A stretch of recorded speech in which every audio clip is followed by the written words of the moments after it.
Morning, gentlemen. The final week of highlights, the final week we went into Thursday night football. Saints performed poorly in this game. So our first game to talk about is the Washington Federals and the Oklahoma Outlaws. Oklahoma needed to win to have any shot. They needed Michigan to lose. The Federals needed to win. They needed Hitmen to lose. Well, somebody had to lose in this game. Saints didn't perform. The trio of the Washington Federals, Kamar, Breeze, and Michael Thomas were not enough with the supporting cast to overcome a strong Oklahoma Outlaws team. Congratulations, Kyle Smith and Keith Clark, for winning this game at Washington, 28.5 to 19.6.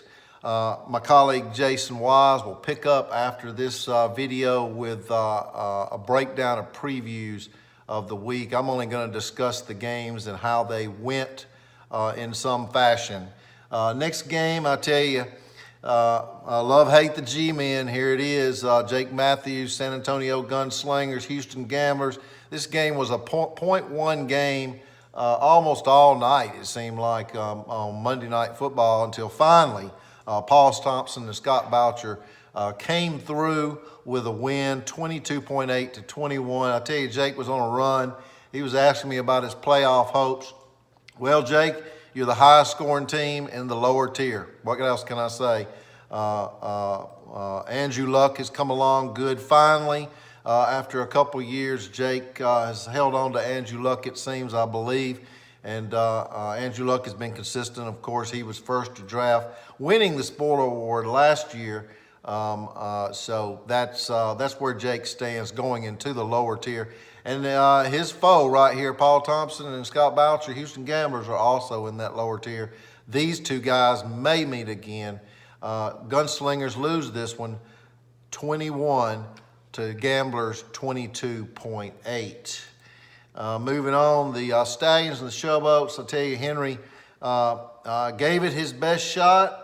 This game was kind of close all day Sunday, but Memphis Showboats, led by Jeff Driscoll, somehow pulled out a win with Jeff Driscoll. I was really scared there at the league office that James had made a big mistake starting Jeff, but he didn't, although Jeff didn't perform as well as he should have. Ryan Tannehill didn't do any better that was sitting on his bench. So congratulations, James Hayes, for winning the South Division. Moving on, the Hitmen and the Generals. Man, I just was hoping that my wife was going to somehow pull this out. Didn't happen. New Jersey Generals brought it pretty good. Jose always lines them up with the team that he has right now, the team that he inherited. But the Hitmen go down to the Generals and take care of them, 27.9 to 20.7. Terry Harness seems like he's always right there to the last game in that division.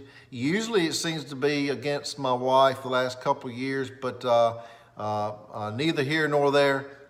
Congratulations. The Hitmen are going to try to win in this USFL league before their name goes away. They will become the Washington Federals in a strange move, but that's what's going to happen as Tina is flexible. And Terry did not want to be the Miami Spirit of Miami. Too girly for Terry. Terry's a tough guy, so we're going to give him the Federals, and he's going to make them great again, so to speak. So, all right.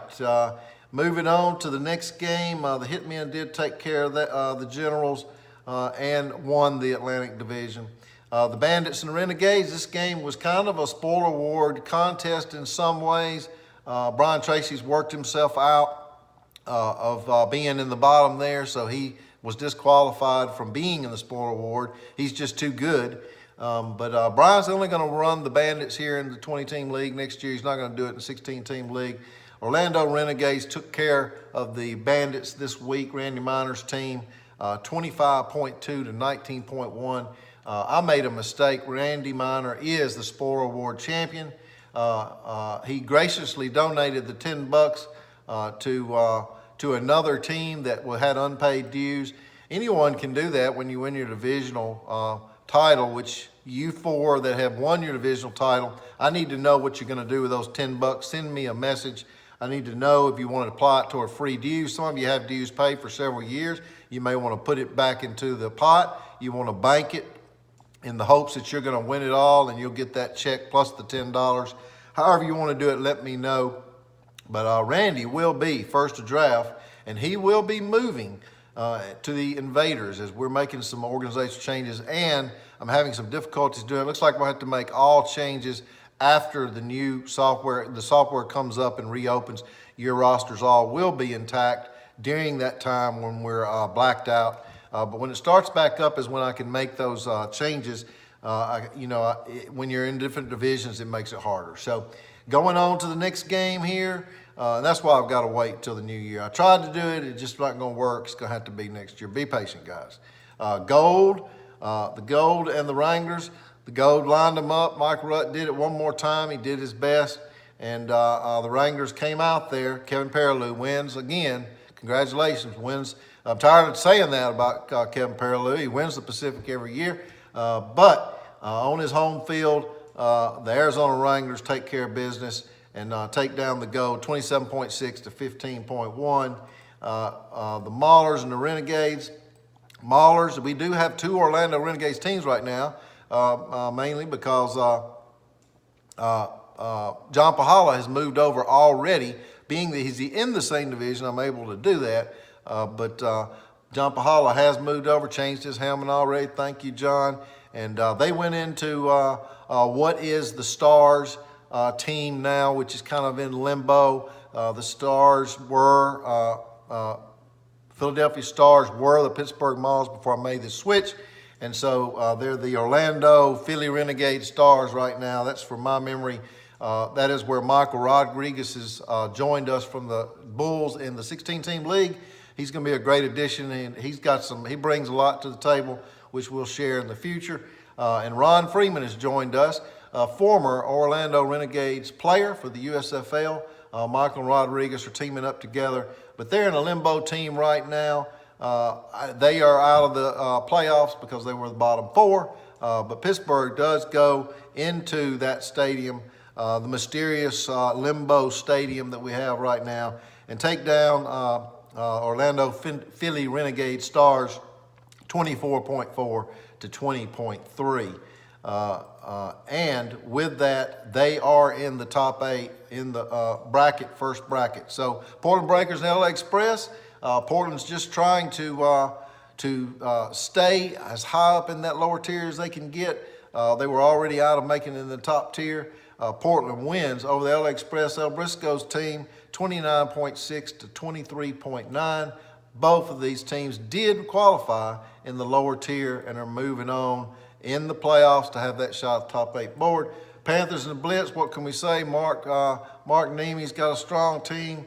He's going to have a bad off week during the playoffs. We do have 1 week per playoff, so that's where you lay it all on the line. I really like that aspect about what we have going on. We don't play in that final week when NFL is skewed with bench players, so we've taken that out of the calculations and mix. But the Panthers go into Blitz Stadium. Wasn't enough for a home field advantage for the Blitz. Christine Walters and Theo Hooker go down 35.8 to 23.7. But not much way on this particular week 13 for the Panthers to get beat, scoring that many points, I tell you. And then the Bulls had it all year long. Field goes down in Oakland to the Oakland Invaders. That's causing him to not win the South Division this year.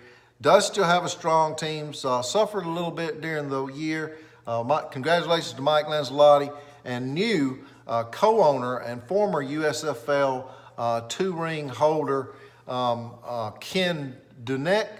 I hope I say that right. Please correct me if I'm not. The Invaders win over the Bulls 19.8 in a defensive game to 16.9, led by Deshaun Watson and those rookies that Mike Lancelotti's got. Look, have a great week. Line them up. Any questions, ask me. Good luck to everyone. Jason will follow up this video.